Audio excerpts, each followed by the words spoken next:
Here is the tiniest color grading controller you have ever seen. And it's wireless too.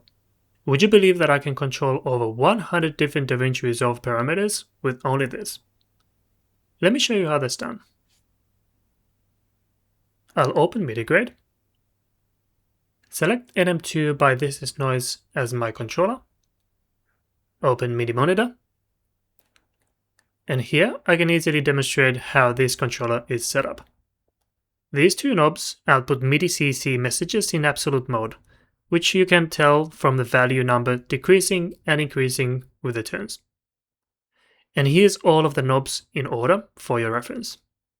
There's 18 of them, and as you can see, there's a range of different channels and CC messages, which MIDIGrade interprets and outcomes actions like menu selections, note creation, playback control, and so on. To translate which CC messages correlate with which actions, open the user manual and navigate to this advanced user chapter list of MIDI nodes triggering actions. Anything you can do with MIDIGrade can be found here. For example, if we scroll down, let's find the left knob. So we're looking for channel 7 and CC43. Decrease and increase current adjustment. Additionally, here's another resource you can find useful, the preset library. This helps in custom controller creation. The MIDI layout I'm using in this video can be found here. Here you can see the two knobs, and underneath are the 18 buttons. Currently it's showing the output actions, and by pressing here you can see the raw MIDI messages instead. You can find a link to this site from my Discord server or from the description below. Okay, we're here in DaVinci Resolve, where we have two clips to grade shot on Ursa Cine 17K. I've created a new node, and now let's adjust the lift gamma gain. First, coming up with gain, I'm using both the fine tune and the 10 times speed knobs to make things faster. And then coming down with lift, just so we have a nice and contrasty picture. And with gamma, I'm going to adjust the midtones and make everything look nice and cinematic. Okay, let's add parallel node. And in primaries adjustments, I'm going to go to saturation. I'm just going to boost up the saturation so that we've got a better picture to work with. And now let's go to temperature and just balance out this image a tiny bit more, making it nice and cool. Okay, let's append node. And I'll select qualifier and then select the menu again to toggle on highlight. Now I want to just find the skin tones. So again, a fast adjustment to make the selection small, and with center, I'm just going to find the skin tones here. With width, I just want to introduce a tiny bit more hues into the selection. And with soft, I'm just going to roll out the selection a bit more from the edges. Fine-tuning the qualifier with saturation and luminance. And I just want to limit out the shadow sides of the selection because I don't want to affect the shadows too much. And let's add some denoise to the selection we've created. Let's toggle off highlight. Okay, now that I've got the selection done, I'm going to go to color adjustments and adjust contrast. I do like skin tones to have that bit of punch to them. And let's add some mid-tone detail as well. That adds another layer of contrast to the skin. Okay, so here's the grade off and on, and the node off and on.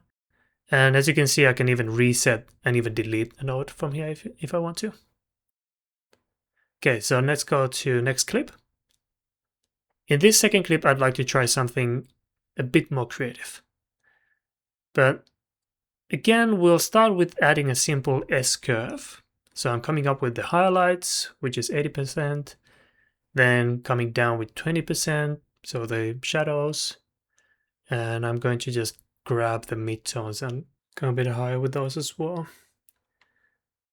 Let's add a node, and I want to make the sky more dramatic, so let's select window, and by selecting the menu again, that'll create a circular window. I'm going to make it all horizontal, like stretch it out all the way. I could use a gradient tool for this as well, but in this case, I just find this a bit easier.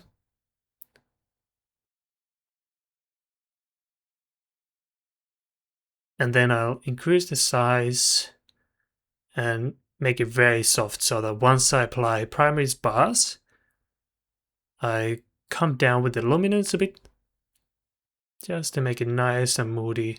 And then I'll go to the red channel of gain. And as I remove red, I introduce teal color in the sky, which looks beautiful in this instance. So let's add another parallel node. And here I'm going to curves, and in hue versus hue, I can rotate the reds towards purple. And then I'm going to go to hue versus luminance. And again, with the reds, bringing that down so that the color becomes really nice and rich. Let's append node and go to HDRgrade. Again, I select the menu again to go to the second set of wheels. And now I'm introducing yellow into the highlights to add color contrast in the sky. Next, I want to try and increase the highlight exposure. See where it lands.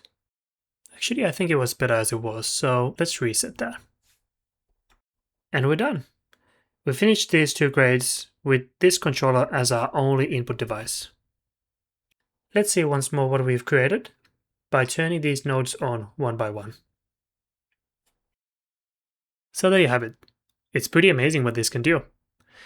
Bear in mind, MIDI controllers come in all shapes and sizes, so even if you don't plan to switch to a grading surface that's suitable for ants, these should spark your imagination of what you can create.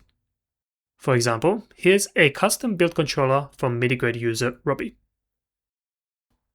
The main takeaway is, as long as you can output MIDI messages of your choice from a device, you can use that to control MIDIGrade. Thanks for watching.